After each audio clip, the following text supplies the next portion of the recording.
What is going on, guys? This is Joaquin Corrales. Welcome back to the channel. And in this video, we're going to talk about pricing your products for Shopify. And this is a super important topic because if you're going out there and you're starting your Shopify, your e-commerce business, and you're unsure how to price your products, then you could ultimately be leaving a ton of money on the table. And the second best thing about this video is that not only are we going to learn how to price your products, but I have no idea if this is recording sound right now. Okay, I got a new camera and a new mic, and I literally have no clue whatsoever whether this is recording sound. And if I finish recording this video and the sound does not work, then I'm gonna have to do it again, and that's gonna suck. But anyways, let's get right into it. So when it comes to pricing your products, I think that there are a couple strategies that I follow every time I start a new store, or even with my current stores, whenever I do add a new product to begin selling. So the first way that I like to think about, that I like to look at when it comes to pricing your products is that, for example, before we get into that, let's get into some of the mistakes that people do when they do start pricing their products and starting their Shopify business. So for example, the number one most common mistake that people make is that they'll see a product on AliExpress that costs like $3, right? They'll see a product on AliExpress that costs $3, and then they'll think that it's okay to price it at $6 or at $7 or at $8. And that's 100% incorrect, okay? Even though, sure, let's say a product costs $2. If you price that product at $10, then you're making an $8 profit, sort of, right? But what you also need to take into consideration is that there's going to need to be a way for you to drive traffic into your website and get the actual sales for the product, right? So if you price a product at $10 and the product costs you, for example, $3, $4, then you really only have $6 to spend on advertisement before you're breaking even, right? And even after that, then you're losing money.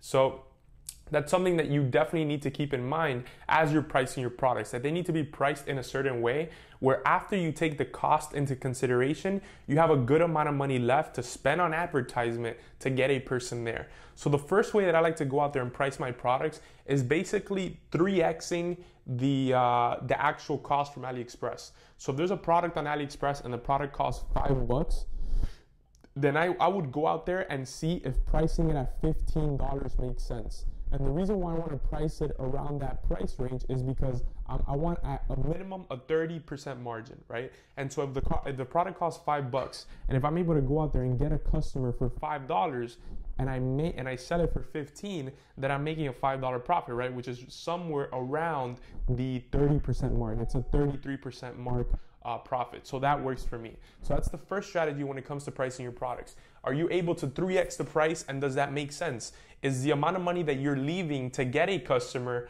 a decent amount of money where you're able to go out there and do it? So for example, $5, to go out there and spend $5 to get a customer is a good amount of money. Like, I could definitely do that. And so I feel comfortable pricing it at that level.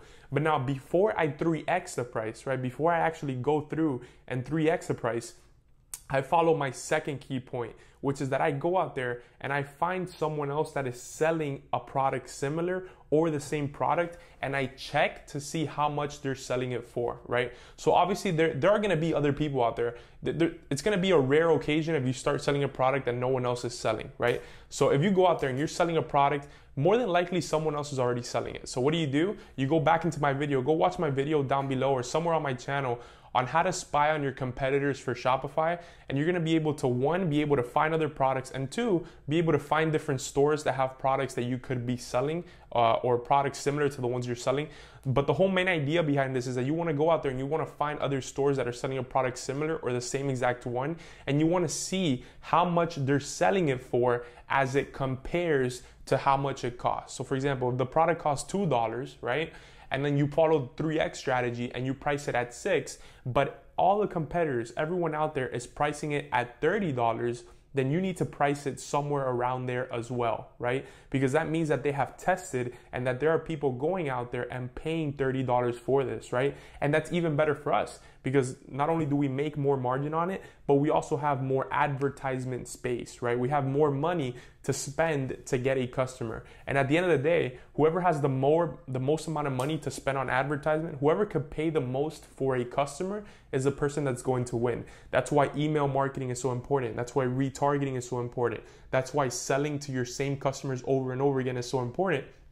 Because a quick example is, If I have $20, right, and I'm able to spend $20 on acquiring a customer that only spends $10 in my store, then now I'm negative right? I'm negative 10 bucks. But if then I do email marketing, if then I retarget this person, if I sell them more stuff, and I know that over the long run, this person is gonna make me X amount more money, then I could pay $20 for that customer, even if I lose money on the front end, right? But if your competitor is not able to lose money on the front end because they don't know that throughout the long term they can make more money from them, then you're going to win, right? You're going to win because you're going to be able to outbid him. You're going to be able to get more customers. You're going to be able to put your brand in front of a lot more people. So it's just some ideas on that. So you definitely want to go out there and you want to find other online stores or people that might be selling this product and seeing what they're pricing it at and basing your cost off of that. Now, when it comes to pricing, there are a whole bunch of different strategies that you could follow to make it seem more appealing and to get people to want to buy more.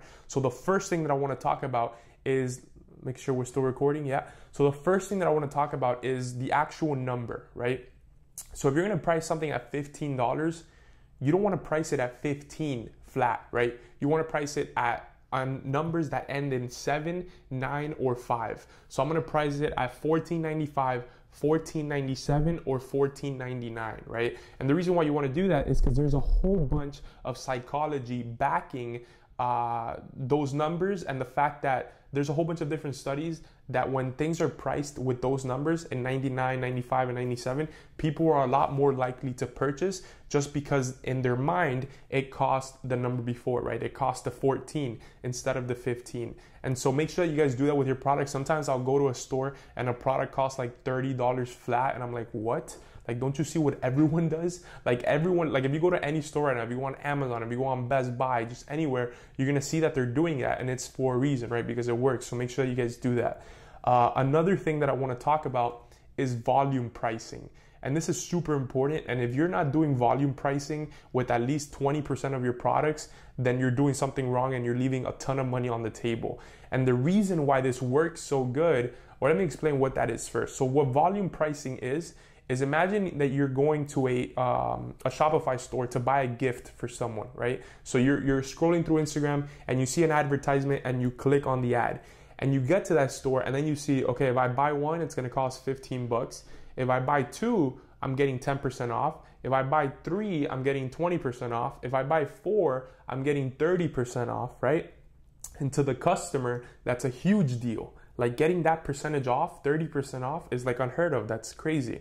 But to us, it basically doesn't matter. And the reason why it doesn't matter is because that same customer is spending so much money on your store that even if you discount everything by 30%, they're still gonna make you more money than if they only left with one item, right? So remember, in e-commerce, in Shopify, and in really any business, the main goal is to increase the value that every customer has to you, right? And in Shopify, sometimes you call that the average cart value, which is how much money people spend in your store at that one given point in time. And by offering volume pricing, then you're increasing the average cart value of the person because they could potentially add 2 items, 3 items, 4 items, instead of only leaving with one if you didn't offer that. There are a couple of plugins or there are a couple of applications on Shopify that you guys could download to offer volume pricing.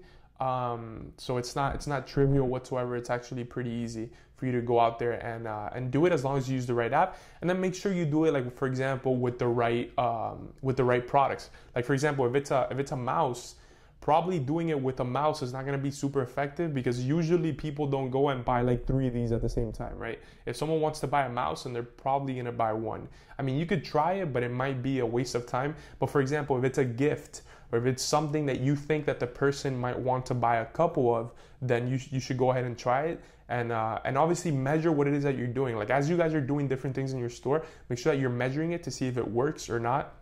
Should you invest more resources there or not?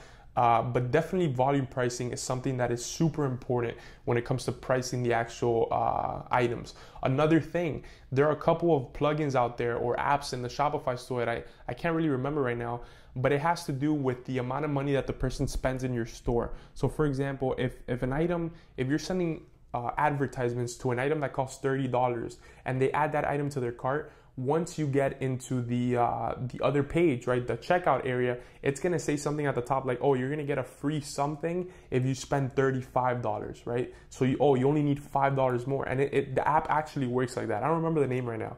I'll look it up later and let you guys know. But the app checks, okay, this person has $30 in their cart. I'm gonna put 35. So it's gonna be like, oh, you guys get a free something if you spend $35. So then the person's like, oh my God, I only need $5 more to spend on this, right? This is a pricing strategy. I only need $5 more to spend, and then I get something for free. So they're gonna go back into your store, try to find something. Obviously, nothing is gonna cost $5 more than likely. So they're gonna end up adding another product to their cart, which is gonna be more expensive.